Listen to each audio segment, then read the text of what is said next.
Last ఎపిసోడ్లో మనం 2052లో ఉన్న జోనస్ గాడ్ పార్టికల్స్లోకి ప్రవేశించి తన అసలు టైంకి తిరిగి వెళ్లే మార్గం కనుగొనాలని ప్రయత్నిస్తూ ఉండడం చూసాం. అండ్ అదే సమయంలో ఫ్యూచర్ జోనస్ హ్యానాను మొదటిసారి గుహలోకి తీసుకెళ్లి తన తండ్రి యొక్క బిగ్గెస్ట్ సీక్రెట్ ని తనకు చూపించాడు. అలానే ముసలి క్లౌడియా తన ఫ్యూచర్ వర్షన్ ని మీట్ అయ్యి తనకు ఒక మ్యాప్ ని ఇస్తుంది. అదే మ్యాప్ సహాయంతో యంగర్ క్లౌడియా ముసలి క్లౌడియా దాచి ఉంచిన ఆ టైం మిషన్ ని కనుగొనింది. అయితే ఎందుకని ముసలి క్లౌడియా తన మిషన్ ని యంగర్ సెల్ఫ్ కి ఇచ్చింది, హ్యానా మికెల్ ని చూసాక ఏం చేసింది, జోనస్ నిజంగా టైం ట్రావెల్ చేశాడా లేదంటే ఎక్కడికైనా తప్పిపోయాడా అన్న విషయాలన్నీ మనం ఈ ఎపిసోడ్ లో చూద్దాం. అండ్ వీడియోలోకి వెళ్లే ముందుగా ఒక చిన్న విషయం మామ, ఈ రోజు వీడియోలో 2 ఎపిసోడ్స్ పెట్టాను, అందువల్లే లేట్ అయింది. కాజ్ మన వాళ్ళు లెంత్ తక్కువ ఉంటుంది అని ఫీల్ అవుతున్నారు. అందుకోసమనే కొంచెం టైం తీసుకుని లెంత్ అండ్ క్వాలిటీ మెయింటైన్ చేసే ప్రయత్నం చేస్తున్నా. హోప్ యూ కెన్ అండర్స్టాండ్ అని ఆశిస్తూ without any further adieu let's jump into the video. Hi మామ, welcome back to JP explain series Dark season 2 episode 3.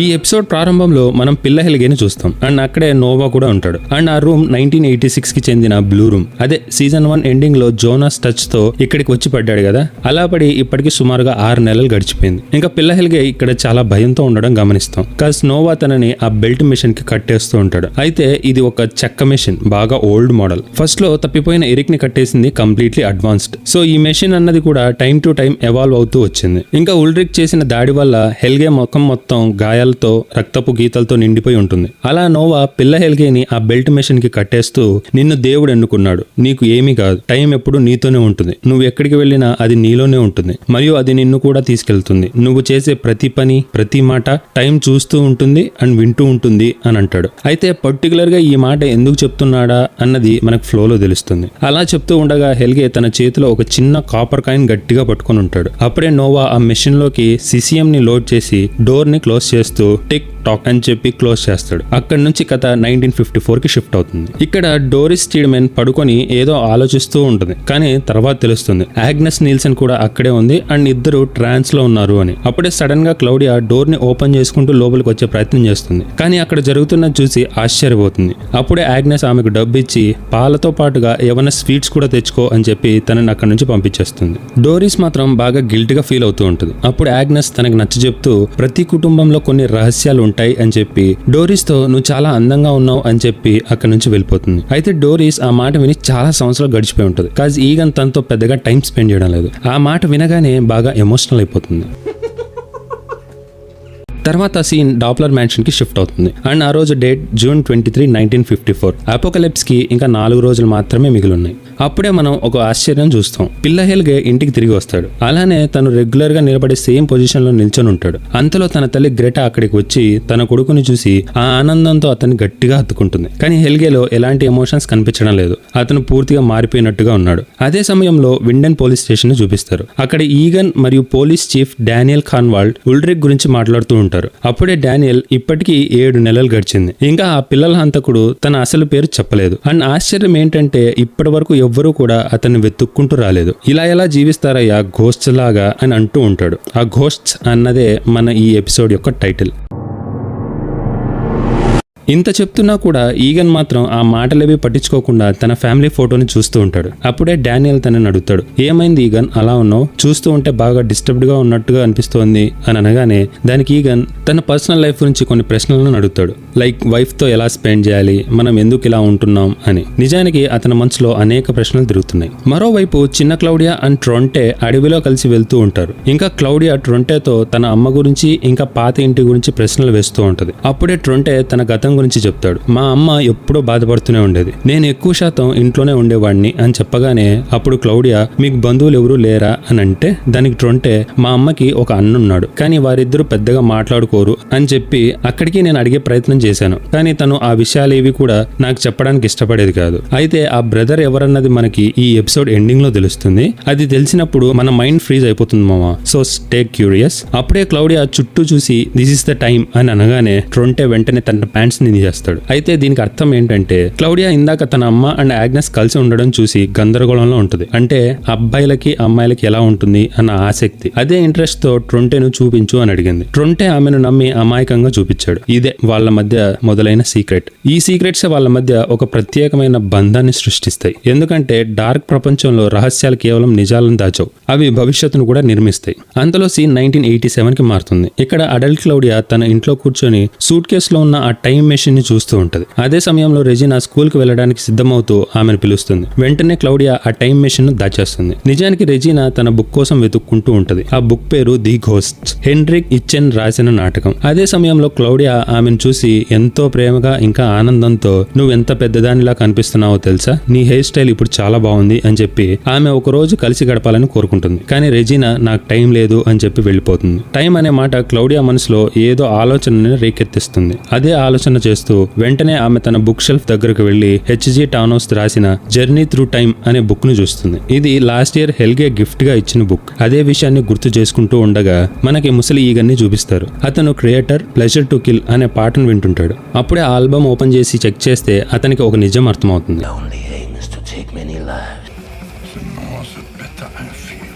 1953లో Ulrich చెప్పిన పాట లిరిక్స్ అవి నిజానికి ఒక క్లూ అని గ్రహిస్తాడు. ఇక్కడితో అతని అనుమానం నిజమవుతున్నట్టుగా అనిపిస్తోంది. నెక్స్ట్ సెకండ్ సీన్ మళ్ళీ 1954 కి మారుతుంది. ఈగన్ హెల్గే ఇంటికి వెళ్లి గత కొన్ని రోజులుగా అతను ఎక్కడున్నాడో అడగాలని ప్రయత్నిస్తాడు. కానీ హెల్గే మాత్రం పూర్తిగా నిశ్శబ్దంగా ఉంటాడు. ఇంకా ఒక్క మాట కూడా మాట్లాడాడు. అది చూసిన ఈగన్ కొంచెం సర్ప్రైజ్ అవుతాడు. అంతేకాకుండా అతని తల్లి గ్రెటా కోపంగా అతన్ని మందలిస్తుంది. కానీ హెల్గే మాత్రం స్పందించాడు. బట్ గమనించి చూస్తే అతని కళ్ళల్లో ఏదో తెలియని భయం ఇంకా చీకటి కనిపిస్తుంది. సో తన దగ్గర నుంచి రెస్పాన్స్ లేకపోవడంతో ఈగన్ అక్కడి నుంచి వెళ్ళిపోతాడు. అప్పుడే సీన్ 1987లో ఉన్న క్లౌడియా దగ్గరికి షిఫ్ట్ అవుతుంది. అండ్ తను హెల్గేను కలవడానికని వచ్చింది. ఇంకా హెల్గేతో, హెల్గే ఎందుకని నాకు ఈ పుస్తకాన్ని ఇచ్చావు అని అడుగుతుంది. దానికి హెల్గే, నన్ను అర్థం చేసుకోగలిగేది నువ్వు మాత్రమే అన్న ఉద్దేశంతో ఇది నేను నీకు ఇచ్చాను అని చెప్పి తర్వాత నోవా చెప్పిన అవే మాటలను రిపీట్ చేస్తాడు. టైం ఎప్పుడూ నీతోనే ఉంటుంది, నువ్వు ఎక్కడికి వెళ్ళినా అది నీలోనే ఉంటుంది, మరియు అది నిన్ను కూడా తీసుకెళ్తుంది. నువ్వు చేసే ప్రతి పని ప్రతి మాట టైం చూస్తూ ఉంటుంది అండ్ వింటూ ఉంటుంది అని అనగానే క్లౌడియాకు ఏం మాట్లాడుతున్నాడో ఏంటో అర్థం కాక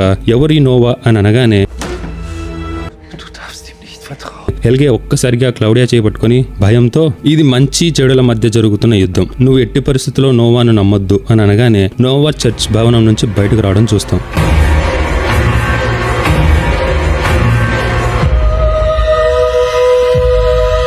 ఇక్కడ మీరు ఒక విషయాన్ని అబ్జర్వ్ చేస్తే నోవా డార్క్ నుండి లైట్ లోకి వస్తాడు. అంటే ఇందాక హెల్గే చెప్పిన మాటల్ని రిప్రజెంట్ చేస్తున్నట్టుగా ఈ సీన్ ని పోర్ట్రేట్ చేస్తారు. అలా లైట్ లోకి వచ్చిన నోవా క్యాప్ ని పెట్టుకుంటాడు. అంటే నేను ఎప్పుడు చీకటి వైపే అని లైట్ కి చెప్తున్నట్టుగా చూపిస్తారు. ఇదే సమయంలో ఆగ్నెస్ తన పసుపు రంగు డ్రెస్ లో ఆ బంకర్ దగ్గరికి రావడం చూస్తాం. అయితే ఎల్లోనే పర్టికులర్ గా ఎందుకన్నాను అన్నది గుర్తు పెట్టుకోండి, నేను ఈ ఎపిసోడ్ ఎండింగ్ లో చెప్తా. కాజ్ అది మన సిరీస్ మొత్తానికి కీ పాయింట్. అలా బంకర్ దగ్గరికి వచ్చిన ఆగ్నెస్ ని చూస్తూ ఉంటే ఏదో రహస్యాన్ని దాస్తున్నట్టుగా కనిపిస్తుంది. అయితే ఈ బంకర్ ఎందుకు వచ్చిందా అని అనుకుంటూ ఉండగానే ముసల్ క్లౌడియాని చూపిస్తారు. ఇంకా క్లౌడియా ఆగ్నెస్ దగ్గరికి వచ్చి తనతో కొత్త సైకిల్ ప్రారంభానికి ఇంకా 4 రోజులు మాత్రమే ఉన్నాయి అని అంటుంది. అంటే 33 సంవత్సరాల తర్వాత వచ్చే ఈ సైకిల్ కి ఎండ్ ఇంకొక 4 రోజుల్లో ఉంది. అలానే అపోకలిప్స్ కి కూడా 4 రోజులు మాత్రమే మిగిలింది. సో చూస్తూ ఉంటే ఏదో పెద్ద విధ్వంసమే జరగబోతుంది. అది విన్న ఆగ్నెస్ సైలెంట్ గా తల ఊపుతూ ఉంటుంది. తర్వాత క్లౌడియా వాళ్ళు పిల్ల హెల్గేని ఇంటికి పంపించేశారు. అంతేకాకుండా మీ అన్న కూడా తిరిగి వచ్చాడు అని అనగానే దానికి ఆగ్నెస్, వాళ్ళంతా తిరిగి వచ్చినా నాకేం భయం లేదు,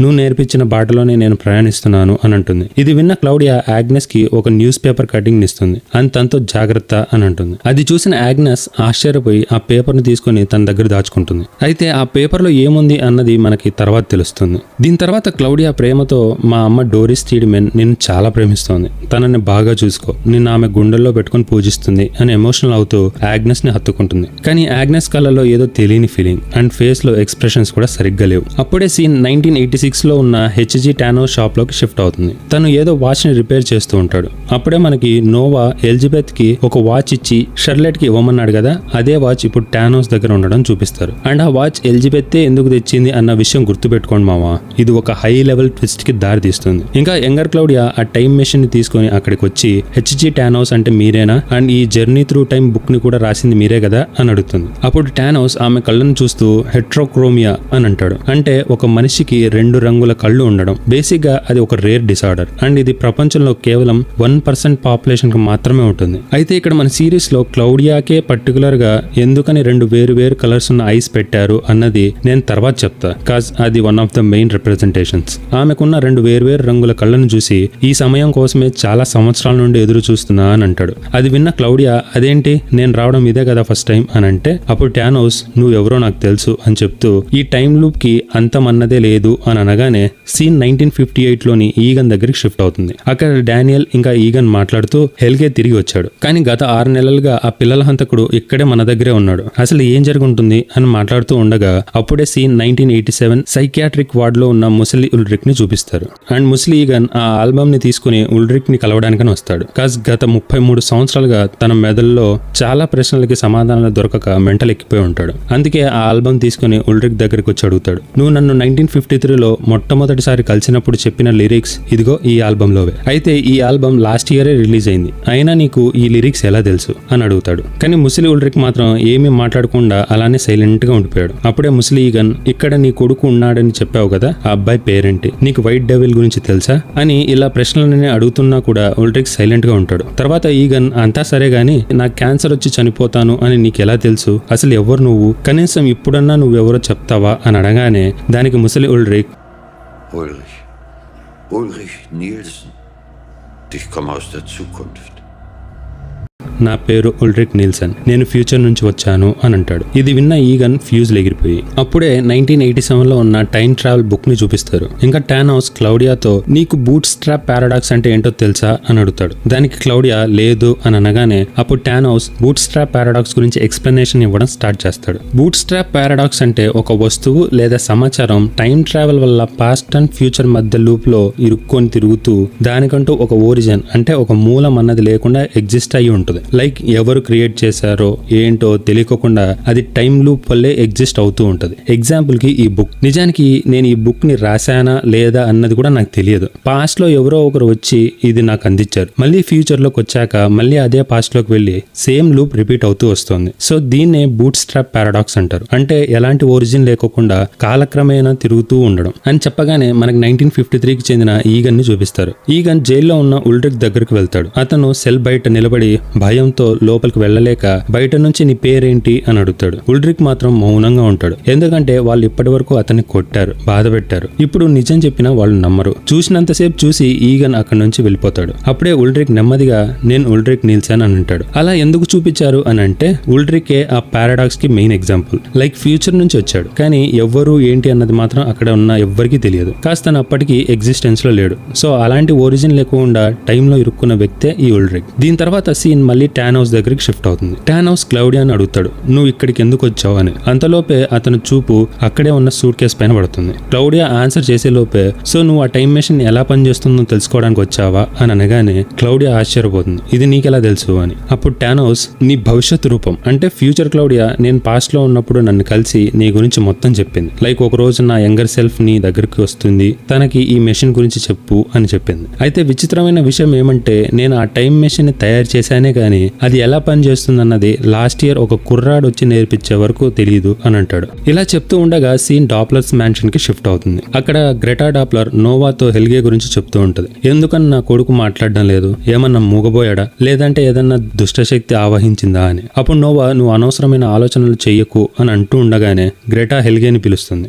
అలా వచ్చిన హెల్గే స్టెప్స్ దిగుతూ వచ్చి నోవాని గట్టిగా హత్తుకుంటాడు. అప్పుడు నోవా స్టార్టింగ్ లో చెప్పిన అవే మాటలను చెప్తూ బైబిల్లో నుండి ఒక వాక్యాన్ని చూపించి చదవమన్నాడు. హెల్గే తడబడుకోకుండా చదవడం స్టార్ట్ చేస్తాడు. ఇది చూసిన గ్రెటా ఆశ్చర్యపోయి నా కొడుకు మాట్లాడుతున్నాడు అని ఫుల్ హ్యాపీగా ఫీల్ అవుతూ ఉంటుంది. అప్పుడు నోవా నీ కొడుకు నీకు దొరికిన వరం, కాపాడుకోవడం నీదే బాధ్యత అని అక్కడి నుంచి వెళ్ళిపోతాడు. అప్పుడే సీన్ ఈనస్ దగ్గరికి షిఫ్ట్ అవుతుంది.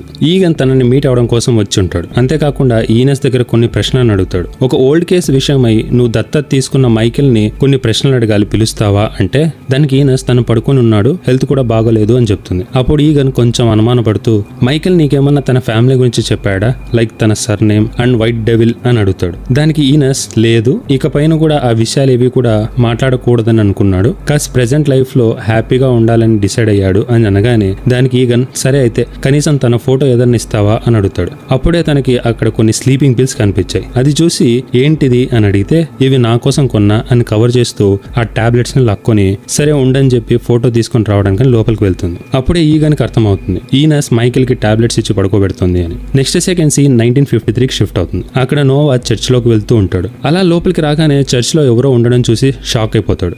అది ఇంకెవరో కాదు, ఆగ్నెస్ నీల్సన్. ఇది చూసిన నోవా నువ్వు ఇక్కడ ఏం చేస్తున్నావు, మళ్ళీ ఆ క్లౌడియా నిన్ను పంపించిందా లేదంటే మళ్ళీ ఆడమ్ తో కలిసిపోవడానికి వచ్చావా అని అంటాడు. దీంతో ఒక విషయం తెలుస్తుంది, ఆగ్నెస్ కూడా ఒక ట్రావెలర్ అని. అప్పుడే ఆగ్నెస్ నోవా మైండ్ పోయేలాగా ఆ మిస్సింగ్ పేజెస్ ఎక్కడ ఉన్నాయో నాకు తెలుసు అని అంటుంది. అది విన్న నోవా అసంభవం అని ఆశ్చర్యపోతూ ఉండగా నోవా నమ్మకం బలపడేలా క్లౌడియా ఇచ్చిన ఆ పేపర్ కటింగ్ ని తెచ్చి తనకిచ్చి ఆడమ్ తో చెప్పు ఆ పేపర్స్ అన్ని కూడా క్లౌడియా దగ్గర ఉన్నాయి అని. అండ్ అలానే నెక్స్ట్ సైకిల్ స్టార్ట్ అయ్యాక నేను ఆడమ్ కోసం పని చేయాలనుకుంటున్నా అని చెప్పు మై లవ్లీ బ్రదర్ అని అంటుంది. అది విన్న క్షణం వీడియో పాస్ చేసి ఒక డీప్ బ్రీత్ తీసుకున్నామా ఆ ట్విస్ట్ ని డైజెస్ట్ చేసుకోవడానికి. తర్వాత సీన్ ఈగన్ దగ్గరికి షిఫ్ట్ అవుతుంది. తను ఉల్డ్రిక్ గురించి తెలుసుకోవడం కోసం శత విధాలుగా ప్రయత్నాలు చేస్తూ ఉంటాడు. అప్పుడే ఒక కానిస్టేబుల్ వచ్చి మిమ్మల్ని కలవడానికి ఒకరు వచ్చారు అని అనగానే లోపలి పంపమని అడుగుతాడు. తనని చూడగానే ఈగన్ నా కూతురులాగానే ఒకటి బ్రౌన్ అండ్ ఒకటి బ్లూ ఐ ఉంది అని అనగానే క్లౌడియా ఒక మాట అంటుంది, your too good person like you always have but this world doesn't deserve you అని చెప్పి I'm really sorry for what all I did అని అంటుంది. ఈగన్ కి ఏం మాట్లాడుతుందో ఏమో నాకేమీ అర్థం కాలేదు అని అంటాడు. అప్పుడు క్లౌడియా అన్ని పోను మీకు తెలుస్తాయి అని చెప్పి అక్కడి నుంచి వెళ్ళిపోతుంది. అప్పుడే సీన్ యంగర్ క్లౌడియా దగ్గరికి షిఫ్ట్ అవుతుంది. తను సేమ్ అదే పోజులో ఆఫీస్లోకి నడుచుకుంటూ వస్తూ ఉండగా మళ్ళీ తన పిఏ ఎదురొచ్చి మీటింగ్స్ గురించి చెప్తూ ఉంటుంది. క్లౌడియా మీటింగ్స్ అన్ని క్యాన్సిల్ చేయమని చెప్పగానే మీ నాన్నగారు వచ్చారు, మీ ఆఫీస్లో ఉన్నారు అని అంటుంది. వెంటనే లోపలికి వెళ్ళి తన తండ్రి మీద అరవడం స్టార్ట్ చేస్తుంది. ఎందుకు వచ్చావు, ఏం పని అని. కాస్త తనకి ఆ టైం మెషిన్ ఏంటో అర్థం చేసుకోవడంలో మెంటల్ ఎక్కుతుంది. అప్పుడే ఈగన్ ఒక షాకింగ్ విషయం తనతో చెప్తాడు, నాకు క్యాన్సర్ వచ్చింది అని చెప్పి వెళ్ళిపోతూ ఉండగా ఆ మాట విన్న క్లౌడియా షాక్ లో ఉండిపోయింది. తర్వాత తేరుకొని నెమ్మదిగా అని పిలిచి అతన్ని గట్టిగా హత్తుకుంటుంది. ఇది వారి జీవితంలో చివరి ఎమోషనల్ మూమెంట్స్ లో ఒకటి. తర్వాత సీన్ 1954కి మారుతుంది. యంగ్ ఈగన్ డ్యూటీ అయిపోగొట్టుకుని తిరిగి ఇంటికి వస్తాడు. అక్కడ కిచెన్ టేబుల్ దగ్గర పిల్ల క్లౌడియా కూర్చొని ఉంటుంది. ఈగన్ చేతిలో ఒక పూల బొకే ఉంటుంది. అతను ప్రేమగా తన కూతుర్ని పలకరిస్తాడు. క్లౌడియాకి అర్థమైపోయింది తన నాన్న చాలా బాధలో ఉన్నాడు అని. అప్పుడే ఈగన్ ఈ రోజు నేను ఒక మంత్రగత్తెని చూసినట్టుగా అనిపించింది అని తనొచ్చి సారీ చెప్పింది అని అంటాడు. అది విన్న క్లౌడియా నవ్వుతూ మంత్రగత్తెలు సారీ చెప్పరు నాన్న అని అంటుంది. తర్వాత ఆమె పూలను చూసి ముసలి క్లౌడియా చెప్పిన అవే మాటలను రిపీట్ చేస్తుంది, your too good person like you always have but this world doesn't deserve you అని. ఇది విన్న ఈగన్ గుండెల్లో ఒక విచిత్రమైన భయం కలుగుతుంది. ఎందుకంటే ఈ మాటలు నా కూతురికి ఎలా తెలుసు అని. అప్పుడే సీన్ 1987కి మారుతుంది. అక్కడ ఓల్డ్ ఈగన్ మళ్ళీ ఉల్డ్రిక్ ను కలవడానికి వెళ్తాడు. ఇంకా ఒక విషయాన్ని తనకి వివరిస్తాడు. లాస్ట్ వింటర్ లో ఒక స్ట్రేంజర్ ఊర్లోకి వచ్చాడు. నిజానికి తను ఒక పిల్లవాడు. తను అప్పట్లో నాతో ఒక మాట అన్నాడు. అయితే ఈ క్యాన్సర్ కారణమో ఏంటో మరి ఏది సరిగ్గా చేయలేకపోయాను అని చెప్పి ఒక ఫోటోని ఉల్డ్రిక్ కి చూపిస్తాడు. అదే మిఖెల్ ఫోటో. ఆ ఫోటో చూసిన వెంటనే ఉల్డ్రిక్ పూర్తిగా కోపంతో పిచ్చి పట్టిన వాడిలా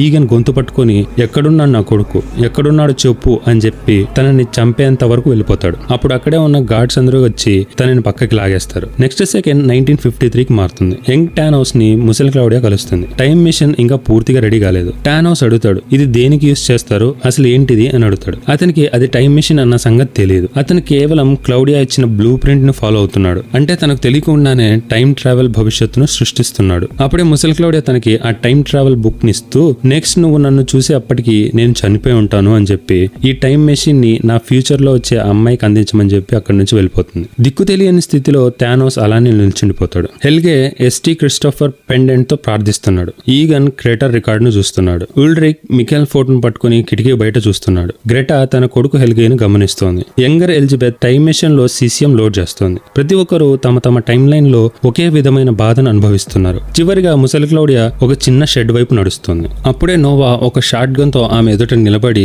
ఆగ్నెస్ నిన్ను ద్రోహం చేసింది, నీ దగ్గర ఆ బుక్ కి సంబంధించిన పేజెస్ ఉన్నాయని కూడా చెప్పింది అని. తర్వాత నోవా బాధ ఇంకా కోపంతో నువ్వు నా దగ్గర ఉన్నదంతా లాగేసుకున్నావు, ఇంకా నిన్ను బతకనిచ్చే సమస్య లేదు అని అంటాడు. కానీ క్లౌడియా ఎలాంటి భయం లేకోకుండా నా మరణం తథ్యమని నాకు తెలుసు, కానీ నీకు తెలియని విషయం ఏంటంటే ఈ గేమ్ ని ఎలా ఆడాలి అని. నువ్వు గుడ్డిగా ఆ ఆడమ్ మాటల్ని వింటూ పోతున్నావు అని అనగానే దానికి నోవా నీ కళ్ళు కల్లిబొల్లి మాటలకి నేను పడను, పేపర్స్ ఎక్కడున్నాయో చెప్పు అని అంటాడు. అప్పుడు క్లౌడియా, నువ్వు అనుకున్నావా నోవా, యాడమ్ మీ అందరి గురించి ఆలోచిస్తున్నాడు అండ్ మీరు కోరుకున్నట్టుగా ఆ స్వేచ్ఛను మీకు ఇస్తాడని. ఈ మాటలు విన్న నోవా ఒక్క సెకండ్ ఆలోచనలో పడిపోతాడు. ఇంకా కళ్ళలో ఏదో బాధ. అయినా సరే నువ్వు చావాల్సిందే అని చెప్పి తనని షూట్ చేస్తాడు.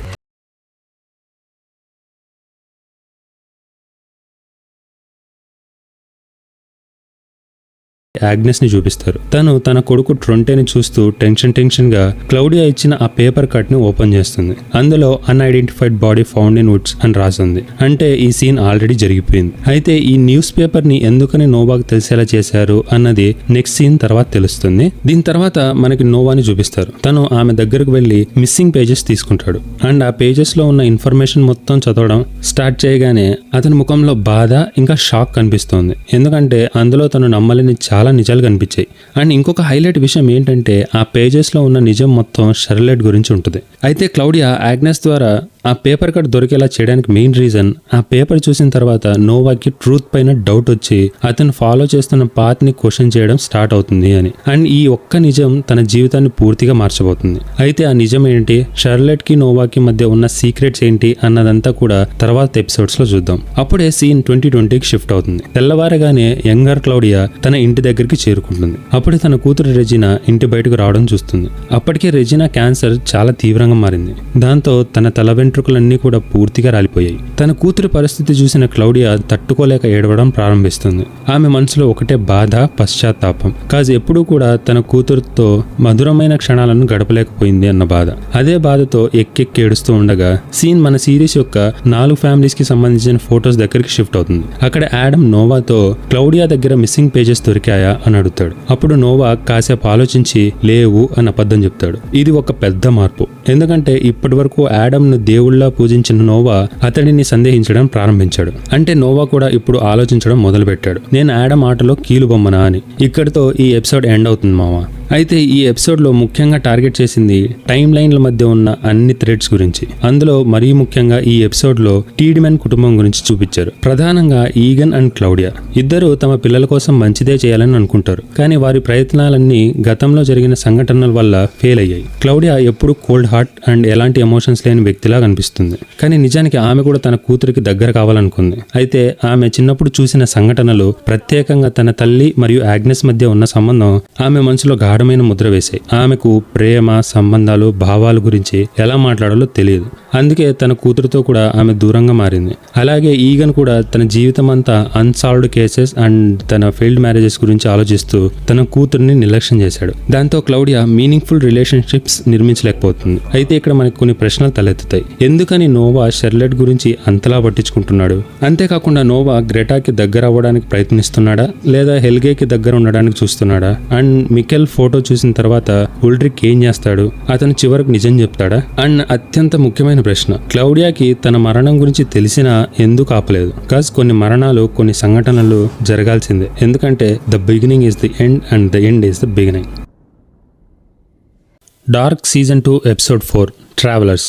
ఈ ఎపిసోడ్లో కథ ఎక్కువగా ప్రస్తుత కాలం అంటే ప్రెజెంట్ టైం లైన్లో జరుగుతుంది. అండ్ చాలా పాత్రలు మొదటిసారి టైం ట్రావెల్ నిజంగా ఉందని తెలుసుకుంటారు. ఈ నిజం తెలుసుకున్నప్పుడు కొంతమంది ఆశ్చర్యపోతే మరికొంతమంది అద్భుతంగా ఫీల్ అవుతారు. ఇంకా కొన్ని క్యారెక్టర్స్ అయితే మాత్రం ఇంకా అయోమయంలో పడిపోతాయి. ఎందుకంటే వాళ్ళు నార్మల్గా ఉండదు. అప్పుడే ఇద్దరు రైతులు అతన్ని గమనిస్తారు. ఇంకా జోనస్తో ఈ గాయం ఎలా అయ్యింది, ఎక్కడి నుంచి వచ్చావు అని అడుగుతారు. కానీ జోనస్ ఏం చెప్పాలో తెలియక మౌనంగా ఉంటాడు. నిజానికి అతను ఉరిశిక్ష నుంచి త్రుటిలో తప్పించుకున్నందువల్ల అతని పరిస్థితి చాలా దారుణంగా కనిపిస్తోంది. అది గమనించిన రైతులు జోనస్ యుద్ధం నుండి తిరిగి వచ్చిన పావ్ అంటే ప్రిజనర్ ఆఫ్ వార్ అని అనుకొని పట్టణానికి వచ్చి కొంత ఆహారం తినమని ఆహ్వానిస్తారు. మొదట జోనస్ సంకోచిస్తాడు. కానీ వారు ఎర్నా అనే మహిళ గాయపడిన వాళ్ళకి సహాయం చేయడంలో దయగలిగినది అని చెప్తారు. దానికి జోనస్ సరే అని చెప్పి ఆ ఇద్దరితో కలిసి పట్టణంలోకి నడుస్తూ ఉండగా ఒక శవపేటిక ఇంకా కొంతమంది ప్రజలు దుఃఖంలో ఉన్నట్టుగా చూస్తారు. ఇంకా ఆ వాతావరణం చాలా విషాదంగా ఉంటుంది. చూస్తూ ఉంటే ఇది జోనస్ అనుకున్న దారి కన్నా కూడా చాలా దూరంగా వచ్చేసాడని భావన కలుగుతోంది. అలా కొంతసేపు నడిచాక అక్కడ ఒక చిన్న అమ్మాయి తన దగ్గర ఉన్న కర్రను పదును పెడుతూ కనిపించింది. ఆ ఇద్దరు రైతులు ఆ అమ్మాయిని చూసి ఆగ్నెస్ వెళ్ళి మీ అమ్మ ఎర్నాకు చెప్పు భోజనం సిద్ధం చేయమని అని అంటారు. ఒక్క సెకండ్ ఏ ఇయర్ లోకి పట్టుకొచ్చారా అని ఆలోచనలో పడిపోయా. అలా ఆగ్నెస్ ని చూశాక ఆ ఇయర్ ఏదో తెలుసుకోవాలని జోనస్ తో పాటు నేను కూడా ఫుల్ ఎక్సైట్మెంట్ తో చూస్తూ ఉన్నా. అప్పుడే ఆగ్నెస్ అక్కడ నుంచి పరిగెత్తుకుంటూ వెళ్ళిపోతుంది. తర్వాత సీన్ లో జోనస్ ఒక బౌల్ సూప్ తింటూ ఉంటాడు. Wo warst du stationiert? చూస్తూ ఉంటే రుచికరమైన ఆహారం తిని చాలా సంవత్సరాలు గడిచిపోయినట్టుగా ఉంది. అప్పుడే ఆ రైతులు తనని కొన్ని ప్రశ్నలు అడుగుతారు. దానికి జోనస్ తెలివిగా పావుకటికి మర్చిపోవద్దు అని చెప్తాడు. అప్పుడే మార్త అకస్మాత్తుగా లేచి కూర్చుంటుంది. చెమటలతో తడిచిపోయి ఇంకా కన్నీళ్లు పెట్టుకుంటుంది. అది కేవలం ఒక కళ అని ఆమె గ్రహిస్తుంది. అప్పుడే తనకి ఒక సందేహం కూడా వస్తుంది. జోనస్ ఇప్పటికే చనిపోయాడంటే ఈ కళలు ఎందుకు ఇంత నిజంగా అనిపిస్తున్నాయో ఆమెకు అర్థం కాక బోర్ను ఏడుస్తూ ఉంటది. ఇంకా తన ముఖం చూస్తే బాధ ఇంకా కోపంతో పూర్తిగా విసిగిపోయినట్టుగా కనిపిస్తోంది. అప్పుడే మనకి విండెన్ పోలీస్ స్టేషన్ ని చూపిస్తారు. అక్కడ క్లౌజెన్ గోడపై ఉన్న ఎవిడెన్స్ బోర్డ్ ని తీక్షణంగా చూస్తూ పరిశీలిస్తుంటాడు. అంతేకాకుండా తన ఫ్యూచర్ జోనస్ యొక్క స్కెచ్ ను కూడా అక్కడ జత చేస్తాడు. అయితే ఫ్యూచర్ జోనస్ కూడా ఏదో సీక్రెట్ ని దాచాడని ఇక్కడ మనకు తెలుస్తుంది. అదే సమయంలో ఓలర్ లోపలికి వచ్చి షర్లెట్ డాప్లర్ సిక్ లీవ్ తీసుకుంది అని చెప్తాడు. అలా చెప్పి ఓలర్ అక్కడి నుంచి వెళ్ళిపోతూ ఉండగా క్లౌజన్ అతన్ని ఆపి, షర్లెట్ లేనప్పుడు నాతో కలిసి రావాల్సింది నువ్వే కదా ఓలర్ అని చెప్పి షర్లెట్ దగ్గరికి షిఫ్ట్ అవుతుంది. తను ఆ పర్సనల్ రూమ్ లో ఏవో వెతుకుతూ ఉంటది. అప్పుడే తనకి కొన్ని డయాగ్రామ్స్ అండ్ చార్ట్స్ కనిపిస్తాయి. వాటిలో ముఖ్యంగా టైం మెషిన్ నిర్మాణానికి సంబంధించిన బ్లూ ప్రింట్ కూడా దొరుకుతుంది. ఏంటిది అని చూస్తూ ఉండగా అప్పుడే ఆమెకు హ్యానా కాన్వాల్డ్ నుండి కాల్ వస్తుంది. నెక్స్ట్ సెకండ్ సీన్ హ్యానా ఇంటికి షిఫ్ట్ అవుతుంది. ఫ్యూచర్ జోనస్ నుండి పాలను తీసి ఫస్ట్ ఎపిసోడ్ లో లాగానే పాలు వాసన చూడడం చూస్తాం. అలా పాలు గ్లాస్ లో వేసుకొని టేబుల్ మీద ఉన్న ఫోటోలను గమనంగా చూస్తాడు. ఇంకా అక్కడే ఉన్న ఒక మెటల్ బాక్స్ ని తెరిచి చూడగానే అందులో ఒక హ్యాండ్ గన్ మరియు పాస్పోర్ట్ కనిపిస్తాయి. ఇవి లాస్ట్ సీజన్ లో అలెగ్జాండర్ దగ్గర నుంచి హ్యానా తీసుకొని దాచిపెట్టినవి. అది చూసిన జోనస్ వాటిని గురించి హ్యానాను ప్రశ్నిస్తాడు. కానీ హ్యానా ఆ ప్రశ్న నుండి తప్పించుకుంటూ నేను బ్రేక్ఫాస్ట్ చేయాలి అని చెప్పి వెళ్ళిపోతుంది. అప్పుడే మనకి మార్తా అండ్ మ్యాగ్నస్ ని చూపిస్తారు. ఈ తల్లిదండ్రులు గత 2 రోజులుగా ఇంటికి రాలేదు. అందుకే ఎలిజబెత్ ని ఒంటరిగా వదలాలంటే భయం వేసి కూడా తీసుకుని వచ్చాను అని అంటుంది. అప్పుడు మ్యాగ్నస్ ఒక నిర్ణయం తీసుకుంటాడు. తానే స్వయంగా కేవ్స్ కి వెళ్లి నిజం తెలుసుకోవాలి అని. ఇప్పుడు నిజం తెలుసుకునే ఆతృతతో ఈ యువకులందరూ కలిసి ఒక కొత్త ప్రయాణాన్ని ప్రారంభించబోతున్నారు. అప్పుడే 1921లో ఉన్న జోనస్ ఉలిక్కిపడుతూ నిద్రలేస్తాడు. తను ఒక అపరిచితమైన బెడ్ మీద ఉన్నాడని గమనిస్తాడు. ఇంకా అతని గాయాలకు చికిత్స చేశారు. మెడపై ఉన్న ఉరి గాయం మరియు కాలిపై ఉన్న గన్ షాట్ గాయం రెండిటికి బ్యాండేజెస్ కట్టబడ్డాయి. ఇంకా గది కొంచెం చీకటిగా ఉంది. కానీ ఆ గది నిర్మాణం చూస్తూ ఉంటే అతని చిన్నప్పటి బెడ్రూమ్ ని గుర్తు చేస్తోంది. ముఖ్యంగా ఎడమవైపు ఉన్న బెడ్ మరియు దానిపైన వంగి ఉన్న ఏ లైన్ పైకప్పు. ఈ ఇంటిని మాత్రం అస్సలు మర్చిపోకండి మామ. మళ్ళీ గుర్తు చేసే ప్రయత్నం అయితే పక్కాగా చేస్తాను. ఈ రూమ్ యొక్క క్లూని రివీల్ చేసినప్పుడు మైండే కాదు బాడీ కూడా ఫ్రీజ్ అయిపోతుంది. అండ్ పర్టికులర్ గా మీరు గమనిస్తే జోనస్ లేసే ప్రతిసారి కూడా సేమ్ ప్యాటర్న్ తో లేస్తున్నాడు. 2019 తండ్రి చనిపోయినప్పుడు, 2025 లో కూలిపోయిన ఇంట్లో లేచినప్పుడు, ఇంకా ఈ ఇంట్లో ఇలా ఇంటికి రిలేటెడ్ గా ఎక్కడ నిద్ర లేచినా సేమ్ ప్యాటర్న్ తో నిద్ర లేస్తున్నాడు. ఎందుకలా అన్నది నేను సిరీస్ ఎండింగ్ లో చెప్తాను. బెటర్ ఈ పాయింట్ ని కమెంట్ లో రేస్ చేస్తూ ఉండండి మావా, మర్చిపోకుండా ఉంటాం. అలా లేచి కూర్చొని గాయాలను చూసుకుంటూ ఉండగా అప్పుడే జోనస్ కు ఒక స్వరం వినిపిస్తుంది. నువ్వు 24 గంటలు నిద్రపోతున్నావని. జోనస్ ఒక్కసారిగా షాక్ అవుతాడు. ఎందుకంటే అతను ఒంటరిగా ఉన్నాను అనుకున్నాడు. కానీ అక్కడ మరొక వ్యక్తి కూర్చొని పదున ఆశ్చర్యపోతుంది. ఎందుకంటే ఆమెకు తన కుమార్తె రెజీనా అలెగ్జాండర్ ను పెళ్లి చేసుకుందని తెలియదు. అలాగే అలెగ్జాండర్ ఇప్పుడు టీడ్మెన్ సర్నేమ్ ఉపయోగించడం ఆమెకు మరింత ఆశ్చర్యంగా అనిపిస్తుంది. మరొక పక్క పవర్ ప్లాంట్ లోపల క్లౌజన్ అలెగ్జాండర్ కి ఎందుకు అనుమతించలేదు అని అడుగుతాడు. దానికి అలెగ్జాండర్ కఠినమైన సెక్యూరిటీ కారణంగా పిల్లలు అక్కడికి రావడం అసాధ్యం. అండ్ అలాగే కేవ్స్ దగ్గర ఉన్న డోర్స్ ని 1980లోనే వెల్డింగ్ చేసి పర్మనెంట్లీ క్లోజ్ చేసేసాం. కాబట్టి ఎవరు లోపలికి వెళ్ళలేరు అని చెప్తాడు. అప్పుడే క్లౌజన్ ఒక ముఖ్యమైన విషయాన్ని అడుగుతాడు. ఈ పట్టణంలో పుట్టి పెరిగిన వాళ్ళు ఎవరూ కూడా ఈ టౌన్ ని వదిలి వెళ్ళలేదు కదా అని అడుగుతూ ఉండగా కెమెరా డెస్క్ మీద ఉన్న రెజీనా ఫ్యామిలీని చూపిస్తుంది. అలా కంటిన్యూ చేస్తూ క్లౌజన్, సో ఎందుకని ఎవరూ కూడా ఈ టౌన్ ని వదిలి వెళ్ళలేదు అలెగ్జాండర్ అని అడిగితే దానికి అలెగ్జాండర్, మీరు చెప్పింది ముమ్మాటికి నిజమే. ఈ టౌన్ లో ఉన్న మా పవర్ ప్లాంట్ చాలా కుటుంబాలకు ఇన్కమ్ సోర్స్ గా మారింది. దానివల్ల ఎవరికి కూడా బయటకు వెళ్లాల్సిన అవసరం రాలేదు. కానీ ఇప్పుడు పవర్ ప్లాంట్ మూసివేయబడుతోంది కాబట్టి పరిస్థితి మారవచ్చు అని అంటాడు. అప్పుడు క్లౌజన్ ఇంకో ముఖ్యమైన విషయాన్ని గుర్తు చేస్తాడు. నువ్వు 1986లో ఈ పట్టణానికి వచ్చావు. అదే సమయంలో పిల్లలు అదృశ్యమయ్యారు. ఆ విషయం గురించి ఏమంటావు అని అంటే దానికి అలెగ్జాండర్, నేను ఈ టౌన్ లో వచ్చే కంటే ముందే అదంతా జరిగింది అని అనగానే క్లౌజన్ కు అలెగ్జాండర్ మీద ఉన్న అనుమానం మరింత బలపడింది. సరే అయితే ఇంకా వెళ్దాం అని చెప్పి బయలుదేరుతూ చివరిగా ఒక ప్రశ్న, నువ్వెందుకని నీ భార్య సర్నేమ్ తీసుకున్నావు అని అడుగుతాడు. దానికి అలెగ్జాండర్ కొంచెం భయం ఇంకా గర్వంతో, టీడ్మెన్ కుటుంబం ఈ పట్టణానికి చాలా ముఖ్యమైనది. రెజీనాకు సిబ్లింగ్స్ లేరు కాబట్టి కుటుంబ పేరును కొనసాగించడానికి నేను ఆమె సర్నేమ్ తీసుకున్నాను అని అంటాడు. వెంటనే క్లౌజన్, మరైతే నీ అసలు పేరేంటి అని అడుగుతాడు. అలెగ్జాండర్ అనుమానం ఇంకా భయంతో Köhler. Alexander Köhler. Kollar, Alexander Kollar అని అంటాడు. అప్పుడే క్లౌజన్ తనని పై నుండి కింద వరకు చూస్తాడు. నీ ఐడెంటిటీ తెలియని, తర్వాత నీ సంగతి చూస్తా అన్నట్టుగా చూస్తున్నాడు. ఇంకా అలెగ్జాండర్ కి ఓలర్ అక్కడ ఉండడం చాలా అసౌకర్యంగా ఉంది. బికాజ్ వీళ్ళ మధ్య ఏదో సీక్రెట్ నడుస్తూ ఉంటది. అప్పుడే క్లౌజన్ ఓలర్ తో మన నెక్స్ట్ టార్గెట్ ఎవరు అని అడిగితే దానికి ఓలర్ హ్యానా కాన్వాల్డ్ అని అంటాడు. అప్పుడే సీన్ హ్యానా దగ్గర షిఫ్ట్ పాస్పోర్ట్ గురించి ప్రశ్నిస్తూ ఉంటాడు. అప్పుడు హ్యానా తప్పించుకుంటూ అవి ఒక ఇన్సూరెన్స్ పాలసీ లాంటివి అని అంటుంది. ఇది విన్న జోనస్ ఆశ్చర్యపోతాడు. తన తల్లి ఎవరినైనా బ్లాక్మెయిల్ చేయగలదని అతను ఊహించలేదు. తర్వాత అదే ఆశ్చర్యంతో నువ్వు అసలు ఎవరు అని అడిగితే హ్యానా వెంటనే తిరిగి అదే ప్రశ్న వేస్తుంది, మరి నువ్వెవరు అని. అప్పుడే తలుపు తట్టిన శబ్దం వినిపిస్తోంది. ఇంకా బయట నుంచి షర్లెట్ అని పిలుస్తూ ఉంటది. ఫ్యూచర్ జోనస్ కి తన గురించి ఎవరికి చెప్పడం ఇష్టం లేకపోయినా హ్యానా మాత్రం షర్లెట్ కి చెప్పి ఇంకా అక్కడికి పిలిపించి ఉంటది. హ్యానా ఎందుకు షర్లెట్ ని పిలిపించిందో స్పష్టంగా తెలియదు. అందరికంటే తర్కబద్ధంగా అంటే లాజికల్ గా ఆలోచించే ఒకే ఒక వ్యక్తి షర్లెట్ మాత్రమే అని హ్యానా భావించి ఉండవచ్చు. తర్వాత హ్యానా షర్లెట్ కు ఫ్యూచర్ జోనస్ ను పరిచయం చేస్తుంది. షర్లెట్ వెంటనే అతన్ని గుర్తుపడుతుంది. ఇంకా తనతో నువ్వే కదా రెజినా హోటల్లో ఉండింది అని అడుగుతుంది. అలా అడిగాక షర్లెట్ తన దగ్గర ఉన్న ఒక పాత ఫోటో చూపించి జోనస్ ని అడుగుతుంది, వీళ్ళంతా ఎవరో నీకు తెలుసా అని. జోనస్ ఆ ఫోటోని చూస్తూ ఉంటాడు. అప్పుడే షర్లెట్ నోవాని టార్గెట్ చేసి ఈ మనిషి గురించి నీకేం తెలుసు అని అనగానే ఫ్యూచర్ జోనస్ కొంచెం ఆలోచన చేస్తూ తను నోవా అని అంటాడు. అది విన్న షర్లెట్ కన్ఫర్మా అది నోవానేనా, అయితే తన గురించి నీకేం తెలుసు అని అడుగుతుంది. తను వాళ్ళలో ఒకడు అని అంటాడు. ఇదంతా చూస్తున్న హ్యానాకి ఏం జరుగుతుందో అర్థం కాక అలా కన్ఫ్యూజ్డ్ ఫేస్ తో చూస్తూ ఉంటది. అప్పుడు షర్లెట్ వాళ్ళు అంటే ఎవరు అని ఎంతో క్యూరియస్ గా అడుగుతుంది. అప్పుడు ఫ్యూచర్ జోనస్ ఆ గ్రూప్ పేరు సిగ్మండూస్, వీరిని ట్రావెలర్స్ అంటారు అని అంటాడు. ఇప్పుడు ఒక ముఖ్యమైన విషయం బయటపడుతుంది. షర్లెట్ కు ఇప్పటికే టైం ట్రావెల్ గురించి తెలుసు. ఇది విన్న హ్యానా షాక్ అవుతుంది. అదే షాక్ తో షర్లెట్ నీకు ఇది తెలుసా, అయితే నాకెందుకు చెప్పలేదు అని అడుగుతుంది.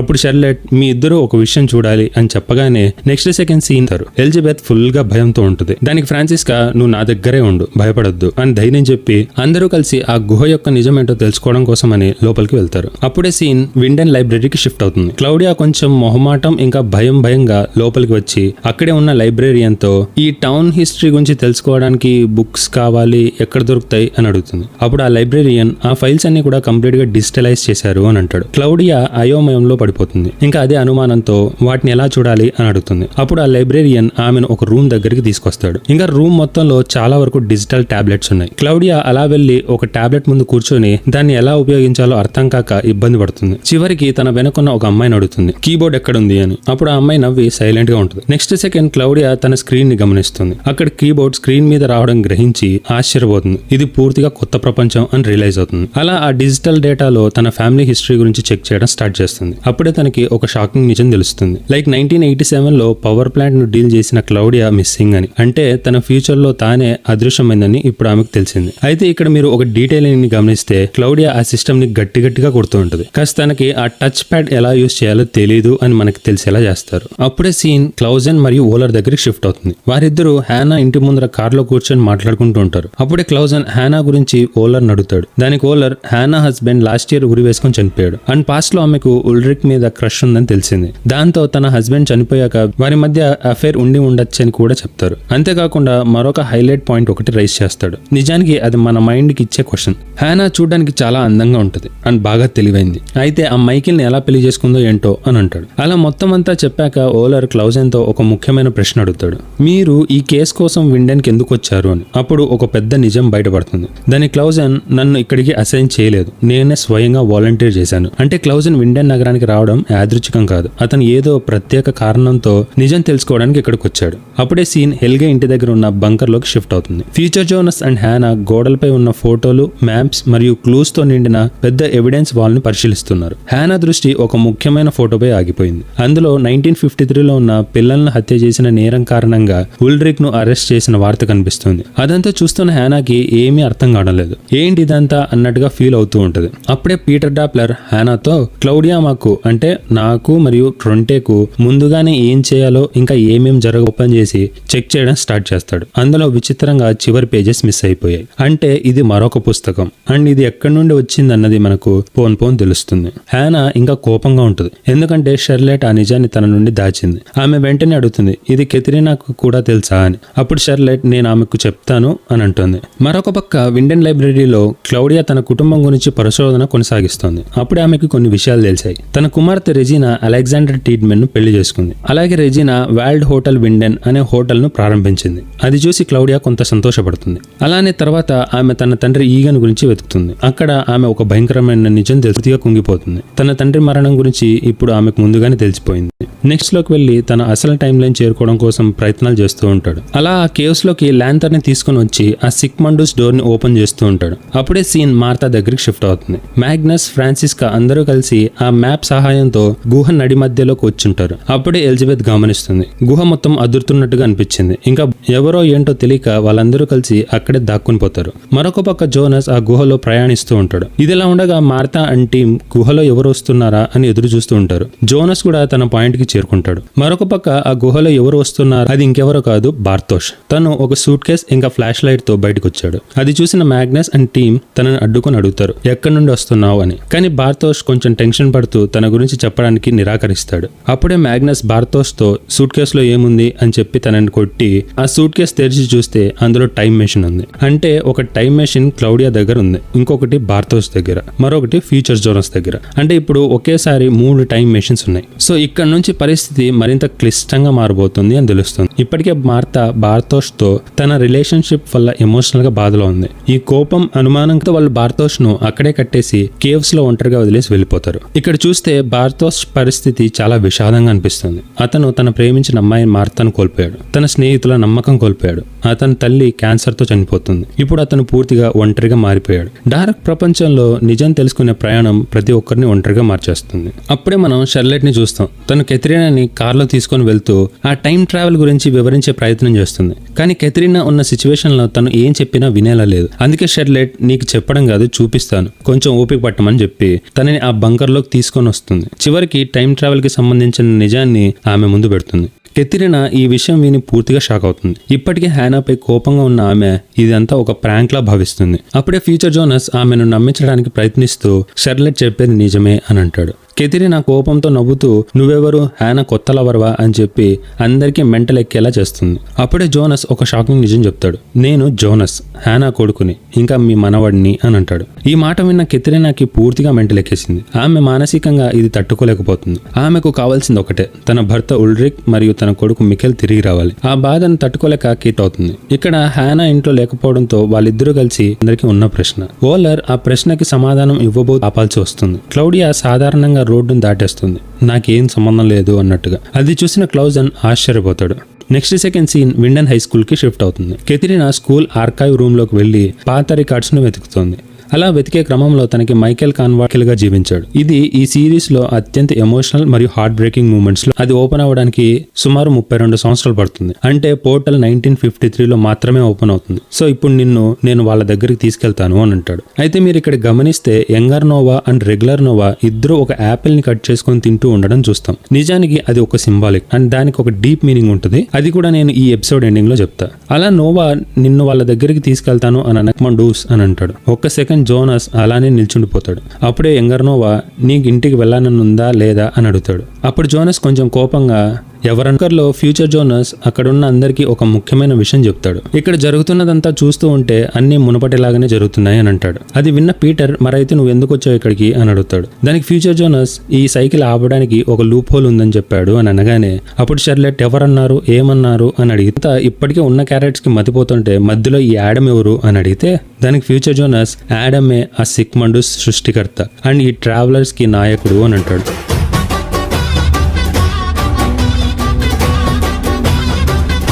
ఇది విన్న ముగ్గురు షాక్ లో ఉంటారు. అయితే ఇక్కడ మీకు ఒక చిన్న విషయం చెప్పాలి మావా. మీరు ఈ ఫ్రేమ్ ని గమనిస్తే ఫ్యూచర్ జోనస్ తలపైన హిగ్స్ ఫీల్డ్ కి సంబంధించిన బ్రిడ్జ్ పేపర్స్ అంటించబడి ఉంటాయి. మరొక పక్క షెర్లెట్ పైన ఏవో రెగ్యులర్ పేపర్స్ ఉంటాయి. ఇది బేసిక్ గా 2 సిచ్యువేషన్స్ ని రిప్రజెంట్ చేస్తుంది. Like future Jonas complete loop గురించి తెలిసిన వ్యక్తి, అందుకనే తన పైన లూప్స్ అండ్ టైం ట్రావెల్ కి సంబంధించిన పేపర్స్ ఉంటాయి. మిగిలిన వాళ్ళంతా కూడా ప్రెసెంట్ టైం లైన్ తప్ప వేరే టైం లైన్స్ గురించి ఎలాంటి అవగాహన లేని వాళ్ళు, అందుకే వారిపైన నార్మల్ పేపర్స్ అంటించబడి ఉంటాయి. గ్రేట్ డీటెయిలింగ్ కదా. నాకు కూడా అదే అనిపించింది. తర్వాత ఫ్యూచర్ జోనస్ కంటిన్యూ చేస్తూ యాడమ్ ప్లాన్ గురించి చెప్తాడు. నిజానికి ఇంకొక 3 రోజుల్లో చివరి సైకిల్ ప్రారంభం కాబోతుంది. ఈ సైకిల్ చాలా దారుణమైంది, ఎలా అయినా సరే నేను దీన్ని ఆపాలి అని నిర్ణయించుకొని అప్పుడే బోర్డు వైపు చూస్తూ క్లౌడియా కూడా ఇదే ప్రయత్నంలో చివరికి తనను తాను కోల్పోయింది. అంటే క్లౌడియా కూడా సైకిల్ నుంచి తప్పించుకోలేకపోయింది అని చెప్పి జోనస్ బంకర్ నుంచి బయటకు వెళ్ళిపోతాడు. అప్పుడే యంగర్ క్లౌడియా ఆ కేవ్స్ నుంచి బయటకు రావడం చూస్తాం. అండ్ తను స్ట్రైట్ గా తన కూతురు దగ్గరికి వెళ్లి ఎంతో ప్రేమగా తనను చూస్తూ ఉంటది. ఇక్కడితో ఆమెకు ఫ్యూచర్ తెలుసు, తన తండ్రి మరణం ఇంకా తన సెల్ఫ్ డిసపియరెన్స్. దీనివల్ల ఇప్పటి నుండి ఆమె తీసుకునే ప్రతి నిర్ణయం ఈ సైకిల్ ని మార్చే ప్రయత్నంలో భాగంగా మారుతుంది. ఇక్కడ నుండి సీన్ 1921 కి షిఫ్ట్ అవుతుంది. అక్కడ జోనస్ యంగర్ నోవాని ఫాలో చేస్తూ అదే చర్చ్ లోకి వస్తాడు. అలా లోపలికి వచ్చిన జోనస్ ఎక్కడికి వచ్చాం, ఏంటి ఈ ప్లేస్ అని అడిగితే దానికి యంగర్ నోవా ఏం మాట్లాడకుండా సైలెంట్ గా ఉంటాడు. అప్పుడే జోనస్ ఇంకొకటి మీరు గమనించారా, జోనస్ వెనక్కి తిరగగానే మనకు కొన్ని నెంబర్స్ ని క్లియర్ గా చూపిస్తారు. అదేంటో గుర్తు పెట్టుకోండి, ఎండింగ్ లో చెప్తా. అలా వచ్చిన ఓల్డర్ నోవా జోనస్ దగ్గరకు వచ్చి ఏంటి జోనస్ గుర్తొచ్చానా అని ఓల్డర్ నోవా నెమ్మదిగా అడుగుతాడు. కాస్ జోనస్ ఆ టైం లైన్ నుండి తప్పించుకోవడానికి మెయిన్ రీజనే నోవా. సీజన్ 1 ఎండింగ్ లో తనని ఆ రూమ్ లో లాక్ చేయడం వల్ల ఇదంతా జరిగింది. అలా మొత్తం అంతా ఒక్కసారిగా తన మైండ్ లో ఫ్లాష్ అవుతుంది. అయితే నోవా జోనస్ ఆపడానికి ప్రధాన కారణం ఆ సమయంలో జోనస్ మికెల్ దగ్గరకు వెళ్ళబోతున్నాడు. అలా జరిగితే చరిత్ర మారిపోయేది. కాబట్టి నోవా అతన్ని ఆపాడు, ఎందుకంటే ఈ సైకిల్ అలానే కొనసాగాలి. అదంతా జోనస్ కి ఫ్లాష్ అయ్యాక అప్పుడు ఓల్డర్ నోవా ఇదంతా బాగా కన్ఫ్యూజన్ గా ఉంది కదా, డోంట్ వరీ, నీ ప్రశ్నలన్నింటికి సమాధానాలు త్వరలోనే దొరుకుతాయి అని అనగానే మనకు ఆ విండెన్ కేవ్స్ ని చూపిస్తారు. అప్పుడే బ్యాక్గ్రౌండ్ లో మ్యూజిక్ ప్లే అవుతూ ఉంటది. ఈ క్రమంలోనే చాలా ఎమోషనల్ మరియు సైలెంట్ సీన్స్ ని చూపిస్తారు. కేవ్స్ లో బార్తోష్ ఒంటరిగా ఉండడం, కెథరీనా తన కొడుకు మిఖేల్ ఫోటోని చూస్తూ మౌనంగా బాధపడుతూ ఉండడం, అప్పుడే ఇంట్లోకి వచ్చిన మార్తా అండ్ మ్యాగ్నస్ ఆమెను చూసి బాధతో పైకి వెళ్ళిపోవడం, ఎలిజబెత్ మరియు ఫ్రాన్సిస్కా తమ తల్లిదండ్రులు ఇంకా కనిపించకపోవడంతో ఖాళీగా ఉన్న సోఫాల్ని చూస్తూ ఉండడం, ఇద్దరు నోవాలు జోనస్ ను కేవ్ లోపలికి తీసుకుని వెళ్తూ ఉండడం, అండ్ చివరిగా క్లౌజన్ ఎవిడెన్స్ బోర్డు మీద ఒక పేరుని రాస్తూ ఉండడం చూస్తాం. అదే అలెగ్జాండర్ కొల్లర్. నిజానికి ఇది చాలా పెద్ద క్లూ, అదేంటో పోన్ చూస్తాం. అప్పుడే సీన్ ఫ్యూచర్ వరల్డ్ కి షిఫ్ట్ అవుతుంది. అక్కడ గాడ్ పార్టికల్స్ డిస్ట్రాక్టెడ్ గా ఉన్నాయి. అది చూసిన సిల్జా చేసేదేం లేక అక్కడి నుంచి బయటకు వస్తుంది. అక్కడ అడల్ట్ ఎలిజబెత్ ఎదురుగా నిలబడి గన్నుని గురిపెట్టి ఇంకా తను చాలా కోపంగా ప్రశ్నిస్తుంది. అయితే సిల్జా మాత్రం భయపడేలా లేదు. అదే ధైర్యంతో నువ్వు మమ్మల్ని మోసం చేసావు, నీకు గాడ్ పార్టికల్స్ గురించి తెలుసు కదా, చెప్పు ఏంటిది అని అడిగితే దానికి ఎలిజబెత్ సైన్ లాంగ్వేజ్ లో వాళ్ళది దేవుని భాగం అని అంటారు, కానీ అది నిజానికి రాక్షస భాగం అని అనగానే మనకి యంగర్ నోవాని చూపిస్తారు. ఆ ఇద్దరు నోవాస్ కలిసి జోనస్ ని ఎక్కడికో తీసుకెళ్తూ ఉంటారు. చూడడానికి ఏవో కొండల్లో ఉన్నట్టుగా ఉంటది, కానీ అప్పటికే అడ్వాన్స్ లెవెల్లో లిఫ్ట్ కూడా యూస్ చేసి ఉంటారు. అలా కొంచెం లోపలికి వెళ్ళగానే అక్కడ ఒక డోర్ కనిపిస్తుంది అండ్ దాని మీద సిక్మండూస్ క్రియేటర్స్ అస్ అని రాసి ఉంటది. అంటే ఇదే ఆ టైమ్ లైన్ స్టార్టింగ్ కి హెడ్ క్వార్టర్స్. అలా లోపలికి వెళ్ళగానే యంగర్ నోవా ఆ ఒరిజిన్ ఆర్ట్ చూస్తూ ఈ ప్రాఫెసీ అంటే ఏంటి అండ్ ఈ ప్రాఫెసీ బుక్ ని ఎవరు రాశారు అని అడుగుతాడు. అప్పుడు ఓల్డర్ నోవా ఆ బుక్ లోని పేజెస్ అన్నిటినీ సెట్ చేస్తూ యంగర్ నోవాతో నాకు తెలియదు, కానీ దాన్ని రాసిన వ్యక్తి మాత్రం ఖచ్చితంగా భవిష్యత్తుని ఇంకా గతాన్ని చూసిన వాడు అయి ఉంటాడు అని అంటాడు. నిజానికి ఈ బుక్ చాలా ముఖ్యమైనది, ఎందుకంటే వాళ్ళు చేసే ప్రతి పని ఈ బుక్ లో చెప్పిన ప్రకారమే జరుగుతుంది. అప్పుడే యంగర్ నోవా మళ్ళీ ఓల్డర్ నోవాతో తర్వాత ఏం జరగబోతుంది అని అడుగుతాడు. దానికి ఓల్డర్ నోవా యాడమ్ జోనస్ ని ఇక్కడ నుంచి పంపిస్తాడు, దీంతో చివరి సైకిల్ ప్రారంభం అవుతుంది అని అంటాడు. ఇదిలా ఉండగా జోనస్ ఆ పెయింటింగ్ ఉన్న రూమ్ లోకి వెళ్లి మొత్తం అంతా గమనిస్తూ ఉంటాడు. అప్పుడే తనకి కొన్ని పేపర్స్ అండ్ టైమ్ లైన్ కి సంబంధించిన కొన్ని ఎలక్ట్రిక్ వస్తువులు కనిపించాయి. ఏంటివి అని చూస్తూ ఉండగా అప్పుడే బ్యాక్గ్రౌండ్ లో ఒక వాయిస్ వస్తుంది. నీ మనసులో చాలా ప్రశ్నలు తలెత్తుతున్నట్టున్నాయి అని చెప్పి యాడమ్ తన ముందుకు వచ్చి నిల్చుంటాడు.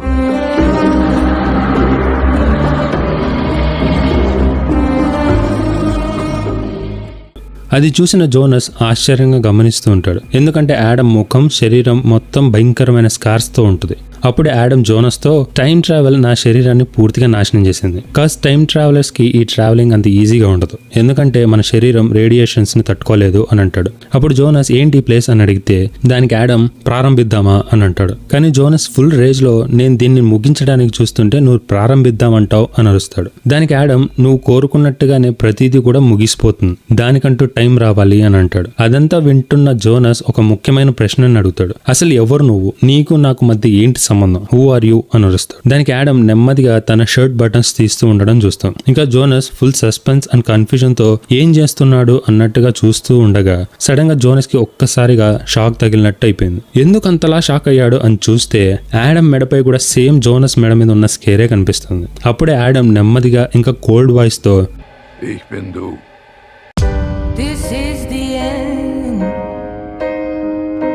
నేనే నువ్వు. ఇది విన్న వెంటనే ఒక్కసారిగా రోమాలు నిక్కబడుచుకున్నాయి మావా. ఇలా ఈ high and twist and suspense తో ఈ ఎపిసోడ్ ఇక్కడ ఎండ్ అవుతుంది మావా. అయితే తన గురించి ఈ భయంకరమైన నిజం తేల్చాక జోనస్ ఏం చేస్తాడు? నిజానికి జోనస్ ఈ సైకిల్ ని ఆపాలని ప్రయత్నిస్తాడు. కానీ అదే సమయంలో ఈ సైకిల్ ని సృష్టించిన వ్యక్తి కూడా అతడే అవుతున్నాడు. అంటే హీరో అండ్ విలన్ ఇద్దరు ఒకే వ్యక్తి. అయితే జోనస్ విలనా హీరోనా? అంతేకాకుండా ఇంకా చాలా ప్రశ్నలు ఈ సిరీస్ లో తలెత్తుతాయి మావా. లైక్ ఆ ప్రాఫెసీ బుక్ ని ఎవరు రాశారు? ఆ గతం మరియు భవిష్యత్తు రెండు చూసిన వ్యక్తి ఎవరు? ఓలర్ తన కన్ను ఎలా కోల్పోయాడు? ఇది ఈ కథతో సంబంధం ఉందా లేదా? బార్తోష్ మ్యాగ్నస్ అండ్ మార్తాకి టైం మెషిన్ గురించి నిజం చెప్తాడా, లేక అతను కూడా ఒక సీక్రెట్ ట్రావెలర్ గా మారతాడా?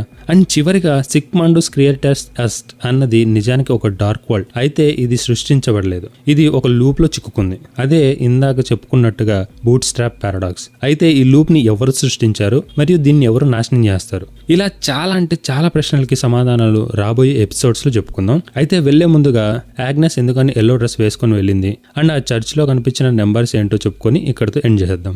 నిజానికి ఎల్లో అన్నది హజార్డ్ అండ్ వార్నింగ్ కి సింబాలిక్. అండ్ అంతేకాకుండా అది ఇన్నోసెన్స్ అండ్ 2 టైమ్ లైన్స్ గురించి తెలిసిన ఒక వ్యక్తి లాగా రిప్రజెంట్ చేస్తారు.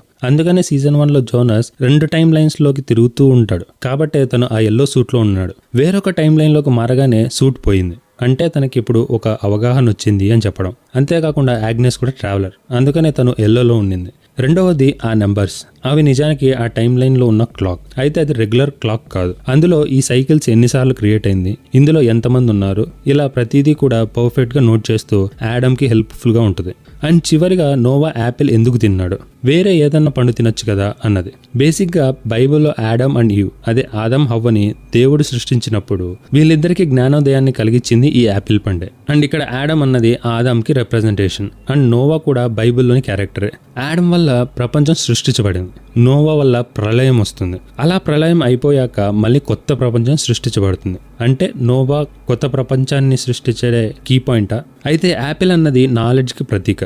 దానివల్లే నోవా యాపిల్ ని తినడం చూపిస్తారు. లైక్ నాలెడ్జ్ ఆల్రెడీ షేర్ చేయబడింది అని చెప్పడం. ఇలా చెప్పుకుంటూ పోతే ప్రతి సీన్ లో ప్రతి సెకండ్ లో ఏదో ఒక క్లూ, ఏదో ఒక రిప్రజెంటేషన్స్ దొరుకుతాయి మావా ఈ సిరీస్ లో. సో చివరిగా మీకు ఒక ప్రశ్న. ఇప్పటి వరకు నా ఎక్స్ప్లెనేషన్స్ లో మీకు బాగా నచ్చిన ఇంకా ఫుల్ ఆన్ గూస్ బంప్స్ తెప్పించిన ఎపిసోడ్ ఏదో కమెంట్ చేయండి. అంతేకాకుండా మీ బ్యాటరీ ఎంత పర్సెంటేజ్ ఉన్నప్పుడు చూస్తున్నారో కూడా తప్పకుండా కామెంట్ చేయండి మావా. చూద్దాం ఎవరిది లీస్ట్ పర్సెంటేజ్ ఉంటుందో. అండ్ నో చీటింగ్ మావా, యాడమ్ అన్ని చూస్తూ ఉంటాడు కాజ్